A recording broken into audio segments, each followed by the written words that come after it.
Hello dear students, મારું નામ નીરવ ભટ્ટ છે અને આપણે વાણિજ્ય વ્યવસ્થા અને સંચાલન વિશેની આપણે ચર્ચા કરવાની છે.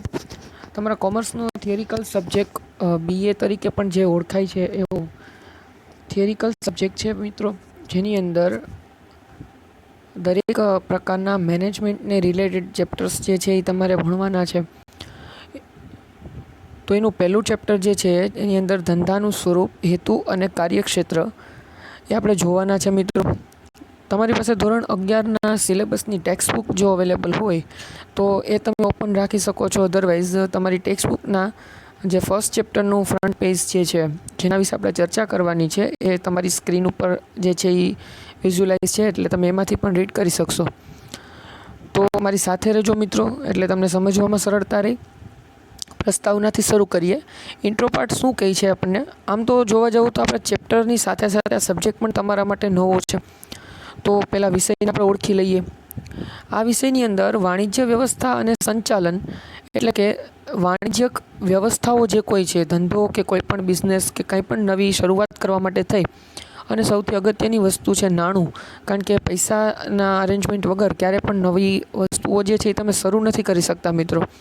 તો આ નવા ધંધાને, નવા બિઝનેસને સ્ટાર્ટ કરવા માટે અથવા તો કોઈ પણ પ્રકારની એવી જરૂરિયાતો પૂર્ણ કરવા માટે જે વાણિજ્યક સેવાઓ છે, જે નાણાંની આપણે વ્યવસ્થાઓ કરવાની છે, એ કઈ રીતે કરશું, ક્યાં કરશું, કઈ રીતના કરશું, કઈ રીતે ઇન્વેસ્ટમેન્ટ કરશું અને વધારેમાં વધારે પ્રોફિટ આપણને મળે રીતના આપણે કઈ જગ્યાએ ક્યાં ઇન્વેસ્ટ કરીએ વગેરે પ્રકારની માહિતી આ વિષયની અંદર તમને મળશે મિત્રો. તો વાણિજ્યક વ્યવસ્થાઓ કઈ રીતે કરશું, કઈ રીતે જે છે એ ધંધો અને બજારની અંદર રહેલા માધ્યમો આપણા જીવનને સરળ બનાવે છે, કઈ રીતે આપણી જીવન જરૂરિયાતની કેટલીક વસ્તુઓ જે છે એ આપણને ધંધા દ્વારા પૂરી પાડવામાં આવે છે, ધંધાની કેટલીક જવાબદારીઓ છે વગેરે વસ્તુઓ આપણને આ ચેપ્ટરમાં શીખવા મળશે મિત્રો. તો સૌથી પહેલાં આપણે જોઈએ પ્રસ્તાવના. સમગ્ર વિશ્વમાં આર્થિક પ્રવૃત્તિઓ વેપાર અને વાણિજ્યને જીવંત રાખે છે. હવે આર્થિક પ્રવૃત્તિ છે ને મિત્રો, પ્રવૃત્તિ બે પ્રકારની જે તમે જોઈ ગયા ધોરણ 10ની અંદર, એક આર્થિક અને એક બિન આર્થિક. તો આર્થિક પ્રવૃત્તિ કોને કહેશું? તો કે જ્યારે કોઈ પણ પ્રવૃત્તિ કરવા પાછળનો હેતુ કે ઉદ્દેશ્ય આર્થિક વળતર અથવા તો ભૌતિક વળતર મેળવવાની અપેક્ષાએ કરવામાં આવતી હોય એવી પ્રવૃત્તિને આર્થિક પ્રવૃત્તિ કહેશું. જેના ઉદાહરણ તરીકે આપણે લઈ શકીએ ધંધો, વ્યવસાય, રોજગાર વગેરે. એવી જ રીતના જ્યારે બિનઆર્થિક પ્રવૃત્તિ કરવામાં આવતી હોય ત્યારે બિનઆર્થિક પ્રવૃત્તિઓ કરવા પાછળનો હેતુ કોઈ નાણાકીય કે ભૌતિક વળતર મેળવવાનો નથી હોતો, પરંતુ સમાજ સેવા કરવાનો અથવા તો લાગણીથી પ્રેરાઈને કરવામાં આવતી પ્રવૃત્તિઓ હોય એને આપણે બિનઆર્થિક પ્રવૃત્તિઓ કહીએ છીએ.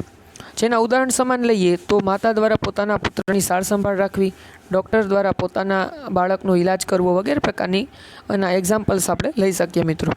તો એ દરેક પ્રકારની પ્રવૃત્તિઓ કરવા પાછળનો કોઈ પણ ઉદ્દેશ્ય ભૌતિક વળતર કે નાણાકીય વળતર મેળવવાનો નથી હોતો, એટલા માટે આપણે એને બિનઆર્થિક પ્રવૃત્તિ કહીએ છીએ. તો અહીં તમને પ્રસ્તાવનામાં કીધું છે કે સમગ્ર વિશ્વમાં આર્થિક પ્રવૃત્તિઓ વેપાર અને વાણિજ્યને જીવંત રાખે છે. આ જે વેપાર વાણિજ્ય છે એના માટે સૌથી અગત્યની કોઈ વસ્તુ હોય તો એ આર્થિક પ્રવૃત્તિ છે મિત્રો. કારણ કે આપણે આજના સમયમાં જોઈએ છીએ, પહેલાંના સમયની અંદર જે વિનિમય પ્રથાઓ હતી એ બધી સમયની અંદર એકબીજાની જરૂરિયાતોને પૂર્ણ કરવા માટે વસ્તુની લેતી દેતી દ્વારા લોકો પોતાની જરૂરિયાતોને પૂર્ણ કરતા હતા. પણ આજના સમયની અંદર આપણે જાણીએ છીએ કે દરેક પ્રકારના કાર્યને કરવા માટે આપણે જે કાંઈ ભૌતિક વસ્તુઓ મેળવવી છે એને મેળવવા માટે આપણે ક્યાંક ને ક્યાંક નાણું ચૂકવવું પડે છે અથવા તો અવેજમાં કોઈ વસ્તુ ચૂકવવી પડતી હોય છે. તો આર્થિક પ્રવૃત્તિ દરેક જગ્યાએ અગત્યની છે. આર્થિક પ્રવૃત્તિ દ્વારા જ વેપાર અને વાણિજ્યને જીવંત રાખી શકાય છે, કન્ટિન્યુ કરી શકાય છે. તમામ શહેર અથવા તો ગામમાં કુંભાર, લુહાર, વણકર, મોચી આર્થિક પ્રવૃત્તિઓ દ્વારા આર્થિક લાભ કે નાણાકીય વળતર મેળવતા હોય છે. શહેરોમાં નાના મોટા કારખાનાઓમાં હજારો કામદાર કામ કરી અને રોજગાર મેળવે છે. આ બધી જ પ્રવૃત્તિઓ આર્થિક પ્રવૃત્તિઓ છે, જેનો ઉદ્દેશ્ય આર્થિક ઉપાર્જનનો એટલે કે નાણું મેળવવાનો, અર્થ મેળવવાનો અને નાણાંનો ઉદ્ભવ કરવાનો છે. ધંધો એ નફાના ઉદ્દેશ્યથી કરવામાં આવતી આર્થિક પ્રવૃત્તિ છે. મિત્રો આને અંડરલાઇન કરી લો. જો તમારી પાસે પેન્સિલ અવેલેબલ હોય, ટેક્સ્ટબુક અવેલેબલ હોય તો એની અંદર આ અંડરલાઇન કરશું આ લાઇનને. શું કહેવા માગે છે તમને ફરી પાછું એકવાર રીડ કરું છું, સાંભળજો.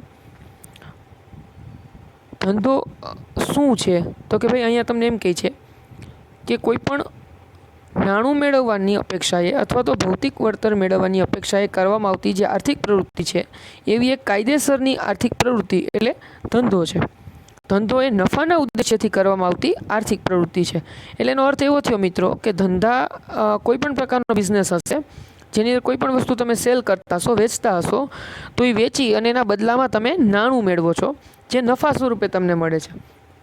તમે ગણિતની અંદર નફાખોટના ચેપ્ટર્સ ભણી ગયા હોય મિત્રો નાના પ્રાઇમરી બેઝની અંદર, ત્યારે એમાં આવતું કે ભાઈ ચલો કોઈ પણ વસ્તુ તમે જે પણ ભાવે ખરીદો છો એની મૂળ કિંમત છે, બરાબર.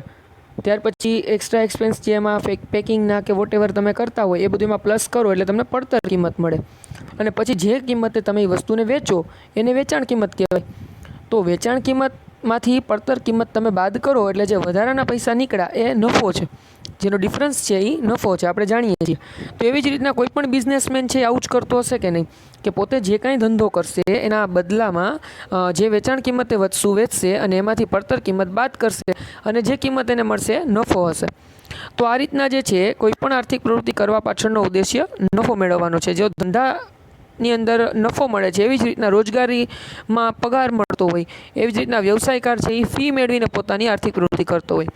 અંતે દરેક પ્રવૃત્તિની પાછળ આ દરેક આર્થિક પ્રવૃત્તિના ઉદાહરણ છે મિત્રો, 3 એ 3: ધંધો, રોજગાર અને વ્યવસાય. તો એ ત્રણેય પાછળનો મુખ્ય ઉદ્દેશ્ય છે એ નાણું મેળવવાનો અથવા તો ભૌતિક વળતર મેળવવાનો છે મિત્રો. તો આગળ જોઈએ તો શું કહેવા માગે છે, તો કે ધંધા ઉપરાંત વ્યવસાય અને રોજગાર પણ આર્થિક પ્રવૃત્તિના પ્રકાર છે. માનવીની જરૂરિયાતોમાં સતત વધારો થતો જાય છે. આ જરૂરિયાતો સંતોષવા માટે માનવીએ આર્થિક પ્રવૃત્તિ કરવી પડે છે.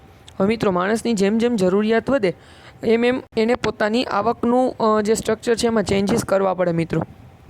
અને આમ પણ વ્યક્તિ જે છે એનો જેમ જેમ ઇન્કમમાં વધારો થાય ને એમ એની જીવનશૈલીમાં પણ ફેરફાર થાય છે, બરાબર. જેમ જેમ આવક વધે છે એમ એની જીવનશૈલીમાં ફેરફાર થાય છે. આપણે જોતા હોઈએ કે ભાઈ ચલો લિમિટેડ આવક હોય, પરિવારની અંદર જાજા સભ્યો હોય, કમાવાવાળી વ્યક્તિઓ જે છે એ લિમિટેડ હોય, તો એવા સમયે થતું એવું હોય કે પર હેડ ઇન્કમ ઓછી આવતી હોય એટલે ઘરની અંદર જે રહેણી કહેણી હોય એ સાધારણ હોય. પણ જ્યારે ઇન્કમ જે છે ઇન્ક્રીઝ થાય, વધે, ત્યારે આપણે જે છે એ જીવન ધોરણની અંદર ફેરફારો કરીએ, સુધારો કરીએ, આપણે લાઇફસ્ટાઈલમાં ચેન્જીસ થાય. તો આ રીતના દરેક વ્યક્તિ જે છે એ આર્થિક પ્રવૃત્તિ સાથે જોડાયેલો છે મિત્રો. અને જેમ જેમ એની ઇન્કમ વધશે એમ એની જીવનશૈલીઓમાં પણ પરિવર્તન આવશે. અને માનવીની સતત જરૂરિયાતો વધતી જાય છે તો એને પૂર્ણ કરવા માટે થઈ અને આવકના સાધનો જે છે એને પણ આપણે વધારવા પડે. આ જરૂરિયાતો સંતોષવા માટે માનવીએ આર્થિક પ્રવૃત્તિ કરવી પડે છે. ઉદાહરણ તરીકે જોઈએ તો ખેડૂતો અનાજનું ઉત્પાદન કરે છે, અસીલ વતી કેસ લડી અને વકીલ ફી મેળવે છે. કોઈ વકીલ જે છે એના ક્લાયન્ટને વતી જે કેસ લડે છે એ ક્લાયન્ટને અસીલ કહી શકાય મિત્રો. કામદાર જે છે એ કારખાનામાં કામ કરી અને વેતન એટલે કે પગાર મેળવે છે. આ બધી જ પ્રવૃત્તિઓ પાછળનો ઉદ્દેશ્ય નાણાકીય વળતર મેળવવાનો હોવાથી આવી પ્રવૃત્તિઓને આર્થિક પ્રવૃત્તિ કહેવામાં આવે છે. એટલે ઇન શોર્ટ, જે કોઈ પ્રવૃત્તિ કરવા પાછળનો ઉદ્દેશ્ય નાણાકીય વળતર મેળવવાનો હોય એને આપણે આર્થિક પ્રવૃત્તિ કરીએ. હજી એક એની ડેફિનેશન એવી પણ છે મિત્રો કે ખર્ચ કરવાના કે આવક મેળવવાના ઉદ્દેશ્યથી કરવામાં આવતી પ્રવૃત્તિને આર્થિક પ્રવૃત્તિ કહે છે. એટલે આ ડેફિનેશન તમને શું ક્લિયરિફાય કરે છે કે મિત્રો તમે કદાચ કોઈ વસ્તુમાં ઇન્કમ નથી કરતા પરંતુ એક્સપેન્સ કરો છો તો પણ એ આર્થિક પ્રવૃત્તિ છે. શું કામ એને? કારણ કે તમે એક્સપેન્સ કરો છો તો સામેવાળા માટે ઇન્કમ બની, તો તમે ખર્ચ જે કરો છો એના બદલામાં તમે વસ્તુ કે સેવા મેળવો છો અને તમારી જરૂરિયાત પૂર્ણ કરો છો, તો તમારા માટે એ ખર્ચ છે પણ સામેવાળા વ્યક્તિ માટે એ આવક છે. એટલે તમે ખર્ચ કરવાના હેતુથી કોઈ પ્રવૃત્તિ કરો ને મિત્રો તો પણ એ શું છે? આર્થિક પ્રવૃત્તિ છે. ઓકે, તમે આર્થિક પ્રવૃત્તિ કરો છો. ઘણી વખત આના અપવાદ પણ હોય મિત્રો. ચલો આપણે એવું જોઈએ, એવા એક્ઝામ્પલ જોઈએ કે જેમાં તમે એક્સપેન્સ કરો છો પણ બદલામાં કંઈ જ મેળવતા નથી, તો એ તમારા માટે આર્થિક ગણવું કે બિન આર્થિક કરવું?